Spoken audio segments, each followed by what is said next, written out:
De volta com o Gazeta Entrevista, nós vamos conversar agora com o presidente do Instituto de Meio Ambiente do Acre, André Hassen.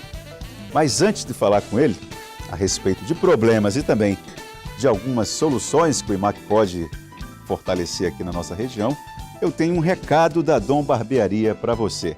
A Dom é uma das empresas que mais inovam no mercado acreano.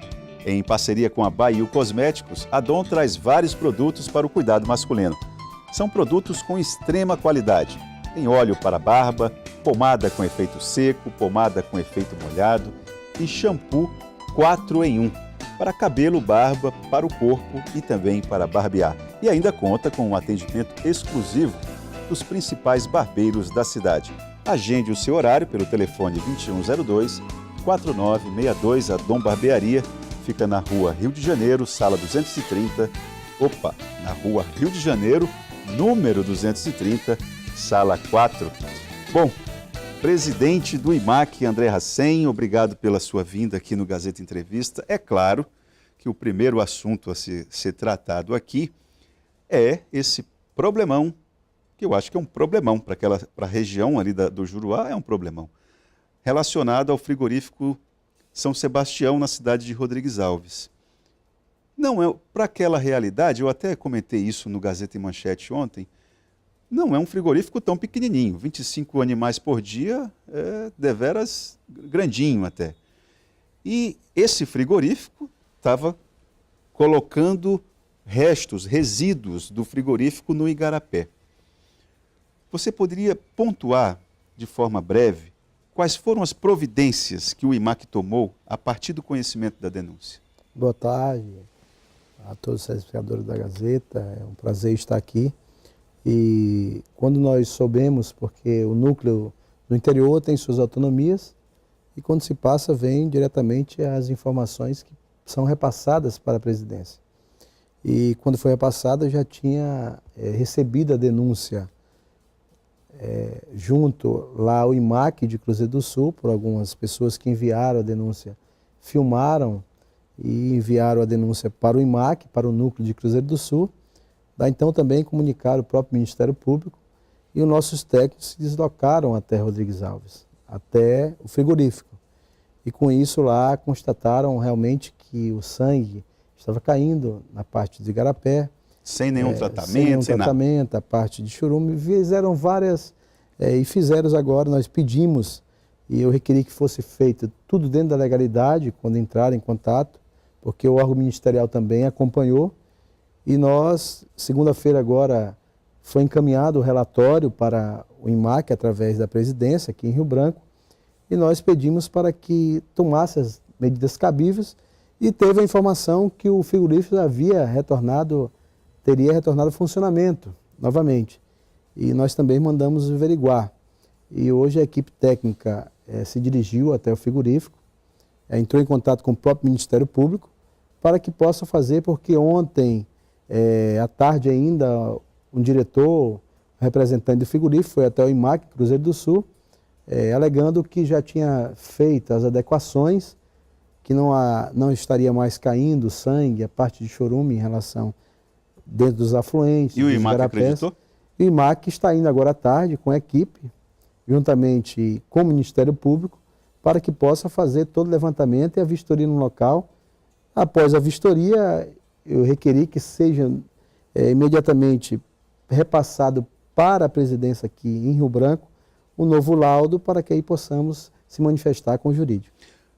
Os 2 fiscais que fizeram a autuação no frigorífico foram afastados. Por que eles foram afastados? Porque a impressão que dá, quem está assistindo ao problema de longe, os fiscais não fizeram nada de irregular, agiram de acordo com a legislação. Por que foram afastados? A impressão que dá é de que a pessoa, ao cumprir a lei, é punida. Que providências, quando o senhor soube a respeito disso, o que aconteceu? Houve uma multa de R$25 mil.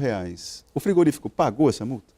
Não foi paga a multa. No entanto, nós estamos lá à disposição do próprio núcleo, terá que ser paga essa multa, essa parte administrativa. Mas voltando à sua pergunta, nós, quando soubemos, recebemos o documento aqui, repassado pelo ex-chefe do núcleo, que no entanto foi exonerado do núcleo, Foi exonerado porque foi exonerado porque não pode, de maneira alguma, tem que se passar, nós estamos dentro da legalidade, temos que obedecer os preceitos legais, nós temos as leis ambientais, tanto estadual como as leis federais, e nós estamos para fazer o que a lei determina. E ele requereu o afastamento dos servidores. E não se podem ser afastados de servidores. São técnicos da casa que estão lá há anos, e nós trabalhamos sempre, acima de tudo, na ética, dentro da legalidade, né? Que trabalharam corretamente, que foram fiscalizar uma denúncia muito séria, grave, porque você vê sangue caindo dentro dos afluentes, dentro dos igarapés. Os danos não só aqui no Acre, você vê uma situação dessa. E você está acompanhando todos os dias, em várias capitais, problemáticas grandes, como Brumadinho, após essas mortes todas, esse acidente tão grave. Rio de Janeiro, São Paulo. Rio de Janeiro, São Paulo, e nós não podemos aceitar de maneira alguma. E nessa segunda-feira foram reconduzidos, já estão lá os servidores trabalhando normalmente. Nós colocamos lá agora a representante, está a dona Nieire, que ela é do quadro do IMAC, que já está lá respondendo, e com certeza a gente tem sempre dito, vamos trabalhar junto com os órgãos, passando as informações dentro da legalidade, porque o que não pode aceitar de maneira alguma situação acarretando prejuízo para famílias, para a coletividade, e nós não podemos aceitar de maneira alguma que haja truculência e haja um desrespeito, acima de tudo, no seu próprio técnico. Para finalizar essa nossa questão em relação ao frigorífico, nós não temos segurança de há quanto tempo o frigorífico vinha cometendo aquele crime ambiental. A denúncia foi feita e vocês tomaram as providências. Ok, mas aquelas imagens do sangue correndo para dentro do igarapé, e escondido por uma estrutura de... Estava sendo quase omitida ali aquela irregularidade. A gente não tem ideia de há quanto tempo o problema estava acontecendo. Isso é um ponto. E o outro ponto é que essa situação, se a gente for olhar agora de uma forma mais macro, essa questão dos frigoríficos, dos abatedouros no interior, ela é dramática. Eu me lembro que teve problemas relacionados a isso em Sena Madureira, em Manoel Urbano e agora em Rodrigues Alves. O IMAC tem algo assim estruturante para fazer em relação aos frigoríficos de uma maneira geral? Agora, você colocou muito bem, porque não imaginasse quanto tempo estaria caindo aquele churume, aquela parte do sangue ali no igarapé, o que fosse, nos mananciais. Porque a obrigação do próprio frigorífico é ter a sua lagoa própria, para seus dejetos, todos ser ali sua lagoa, e ter a especificação que não vá jamais para nenhum afluente, nenhum igarapé, nenhum rio que seja. E nós, não, por saber quando foi passada a denúncia, automaticamente o IMAC se dirigiu até o local, preenchendo os requisitos legais, e, no entanto, foi embargado. Aplicaram uma multa de R$25 mil e fizeram tudo que dentro da legalidade, dentro do direito, que tem que ser feito. Agora, o que ocorre? Nós estamos agora fazendo um levantamento, IMAC, vamos fazer uma visita técnica em todos os frigoríficos do Acre, tem que ser feito, porque nós temos que acompanhar de perto. Não sabemos como é que se faz. Frigorífico foi dado autorização há muitos anos, mas perto ali de afluentes, então isso tem que ser feito, um levantamento, tem que ser preenchido, mas acredito que o IMAC, a nova forma de trabalho, nós temos que chegar, temos que fazer a visita técnica, conversar com os proprietários, pedir para que se adequem, para que possam, com certeza, trabalhar dentro da legalidade, e isso é que o IMAC tem procurado fazer, trabalhar dentro dos princípios de direito e obedecendo o preceito legal. Bom, presidente, o IMAC, eu fiquei chateado com essa situação de Rodrigues Alves, confesso, porque a iniciativa privada ela é importante. Nós não podemos satanizar a atividade produtiva, não se trata disso. O IMAC também não está aí, não é para isso. Mas existe uma legislação ambiental, existe uma legislação federal que precisa ser respeitada. Eu estou falando isso porque posturas de alguns empresários acabam tornando o IMAC um órgão punitivo. E não é esse o espírito. Falo isso, teço esse raciocínio, porque, por exemplo, nós estamos com uma nova ideia a respeito de desenvolvimento fundamentado no fortalecimento da agricultura. E aí a soja é o grande exemplo. Como é que está a soja na agenda do IMAC? Nós temos trabalhado, por exemplo, hoje o Acre nós temos entre áreas consolidadas, áreas abertas, e as áreas degradadas nós temos 2.400.000 hectares. Então o nosso estado tem uma abertura muito grande para se plantar. E o governador Gladys Camilo tem sempre dito, nós não precisamos ir contra a legislação ambiental, nós não precisamos derrubar, nós temos área para trabalhar. O que o governo Gladys Camilo tem sempre dito é que nós temos que dar condições para os segmentos. Vou dar um exemplo. Até 2018, foram 400 marcenarias, em torno de 400 marcenarias no Acre, fechadas. Só Rio Branco foram 196 marcenarias fechadas. E eu tenho sempre dito, o nosso secretário, doutor Israel Milani, tem tido uma preocupação muito grande, porque nós temos vários manejos no Acre, manejos grandes no nosso estado. Se nós tirássemos pelo menos aí 20%, e isso tem sido a luta do nosso secretário, doutor Israel Milani, para trabalhar dentro da legalidade com nossos marceneiros, dentro dos polos, nós não teremos problema algum, porque nós temos que trazer esses segmentos que voltem a trabalhar, gerar emprego e renda. E isso tem sido requerido pelo governador Gladys Camelo.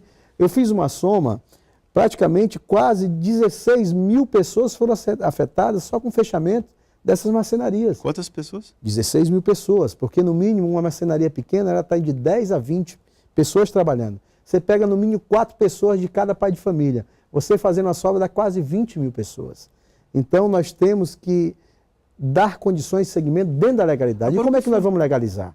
Nós vamos legalizar quando nós sentarmos, trabalharmos, procurarmos, juntamente com eles, que trabalhem dentro da legalidade, mas o Estado tem que dar condições. E isso é que nós temos procurado fazer, dar condições, criar mecanismos dentro da legislação para que possam trabalhar e que voltem os segmentos a produzir no Estado. Agora, Racei, o que explica essa mudança? Você citou aí a respeito do fechamento das marcenarias no final do ano passado. Porque eu me lembro que o governador Tião Viana, na época com o então secretário de Estado de Indústria e Comércio, o nome era muito maior, mas o secretário de Indústria e Comércio, para simplificar, que era o agora deputado Edivaldo Magalhães, eles deram uma revigorada no setor na época. Isso, acho que no primeiro mandato do Tião Viana. O que aconteceu que o IMAC reviu esse posicionamento de fortalecer o setor? Na verdade, era a antiga SEDENS, o secretário Edivaldo, entregou somente os polos, né, as construções dos polos, mas não se preocuparam com o setor. Não adianta você criar uma estrutura tão imensa daquela e você não criar mecanismo para que as pessoas trabalhem. Você entregou a instalação, se foi adequada ou inadequada, nós temos visitado e conversado com todos. O ano passado ainda passaram, a propriedade está por lei na Assembleia, todos receberão seus galpões. A SECT, através do secretário Anderson, já está fazendo todo o levantamento. Mas o problema é que esqueceram de dar a legalidade para que entregue produtos que é próprio manejo, através grandes manejos no ar. Só eu fiz um levantamento agora, só de resíduos que caem na floresta, dentro dos manejos, daria para segurar no mínimo 3 anos no nosso estado, trabalhando sem ter problema algum. E aí, quando você faz a resposta, aqueles mesmos proprietários de galpões que receberam, estão com caminhonetes apreendidas, caminhões apreendidos, trabalhando ainda na legalidade. Então, qual é a proposta do IMAC? Qual é a proposta da SEMA?